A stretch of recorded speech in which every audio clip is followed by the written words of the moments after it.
রেসিপিটা ছিল কিন্তু 31 ডিসেম্বরের। আমি আর আমার বান্ধবী মিলে সাডেনলি ঠিক করি আমরা বছরের শেষ দিনটা লুচি আর চানা মশালা দিয়ে পিকনিক করে কাটাবো।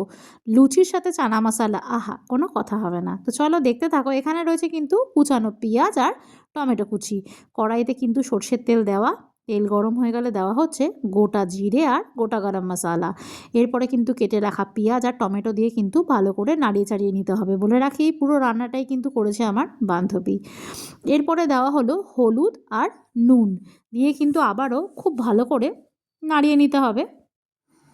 তোমাদেরকে গত সপ্তাহে বলেছিলাম আমি একই মশলা দিয়ে 3টে রেসিপি ভিডিও শেয়ার করব, আর এটা কিন্তু তৃতীয়।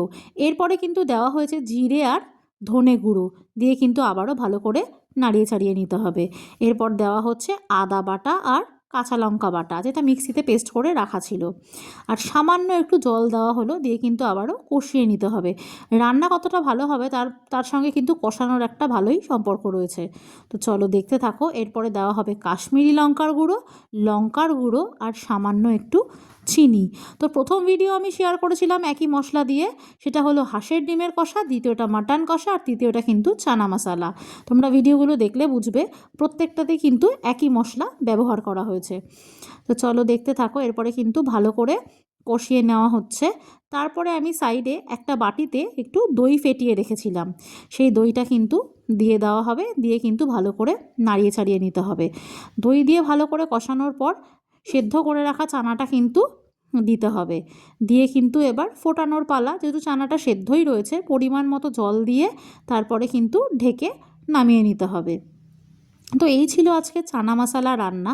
আর হ্যাঁ, নামানোর আগে কিন্তু অবশ্যই দিতে হবে সানরাইজের শাহি গরম মশলা, গন্ধটা কিন্তু বেশ দারুণ আসে। তো তোমরা কে কোথা থেকে আমার ভিডিও দেখছো অবশ্যই কিন্তু তোমরা জানিও। আর হ্যাঁ, এখানে দেওয়া হলো সামান্য নুন। তোমরা নুনটা চেক করে নেবে, চেক করেই দেবে পরিমাণ মতো। তো দেখো, যেটা বললাম, এই যে এখানে সানরাইজের শাহি গরম মশলা দেওয়া হচ্ছে, দিয়ে কিন্তু নামিয়ে নিয়ে এবার কিন্তু গরম গরম তোমরা পরিবেশন করতে পারো। আর লুচির সাথে তো জমে যায়, তাই না? তো রিসেন্টলি যে আমি কুকিং ভিডিওগুলো শেয়ার করেছিলাম তাতে কিন্তু আমি খুব ভালো রেসপন্স পেয়েছি। তোমরা অনেকে আমাকে অনেক সাপোর্ট করেছো, সকলকে থ্যাংক ইউ। দেখা হচ্ছে নেক্সট কোনো ভিডিও।